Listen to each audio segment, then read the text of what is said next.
አይመጣም ሙስሊም ምን ጊዜም ሰዎችን በፈገግታው ማለት ነው የሚያስተናግድ መሆን አለበት ነብዩ አለይሂ ሰላቱ ሰላም ኢብኑ ሐባን በዘገቡት ሐዲስ አልአምሩ ቢልኸዋቲም የሰዎች ማለት ነው ሚዛን መልካምነቱ የሚታወቀው እቺን ዱንያ በመልካም ሲለቅ ብቻ ከዛ በፊት ነፍሲያ የሆነ ነገር ለማለት ስትፈልግ አድባት እንመጻደቅ والله ይባል ولا تزكوا انفسكم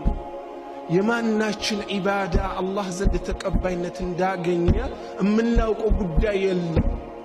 ሰሃቦች ያንን የሚያክል ተራራ ማለት ነው ኢባዳ ሰርተው አንድ ቀን ራሳቸውን አምናውቁም ለዚህ እኮ ነው ዑመር ረዲየላሁ ዐንሁ ነቢያችን እቺን ዱንያ ከለቀቁ በኋላ ሁዘይፈተ አልየማኒ ጋር መጥተው هل عداني النبي صلى الله عليه وسلم في المنافقين ነብዩ ማለት ነው የሙናፊቃንን መዝገብ ባንተ እጅ ያስቀመጡት እከሌ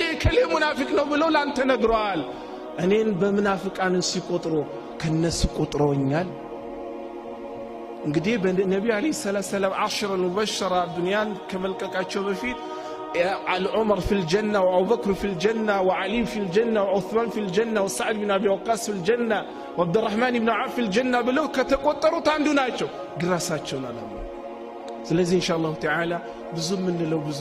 ብዙ ነገር ነበረ ወንድሜ አሚን ቀደም ያነሳው ጥሩ ሐሳብ አለ እኛ መስጂድ የምንመጣ ሰዎች ኦሬዲ እየመጣን ነው አላህ ይቀበለን እስከ መጨረሻው ጽናቱን አላህ ይስጠን ግን የማይመጡ ብዙ ወንድሞች አሉ ቢመጡ ሙምኪን ከኛ በላይ ብዙ ነገር ሊሰሩ የሚችሉ አይታወቅም በእንደዚህ አይነት ጉዳይ ላይ ብንሰራስ ብሎ ጥሩ ሐሳብ አምጥቷል አላህ ይጨምርለት ስለዚህ ይሄ ጉዳይ ጥሩ ነው ካሁኑ እናስብበትና ወንድሞቻችንን ሄደን ፈልገን እናምጣቸው እነሱ ከመምጣታቸው በፊት እኛ ሄደን ያመጣናቸው እንደሆነ እኛ ሄደን ማምጣታችን ደግሞ ለነሱ የሚጨምረው ነገር አለ ለካ ወንድሞች እኔ ስጠፋ የሚፈልጉኛሉ እኔ ስስሽ የሚያቀርቡኛሉ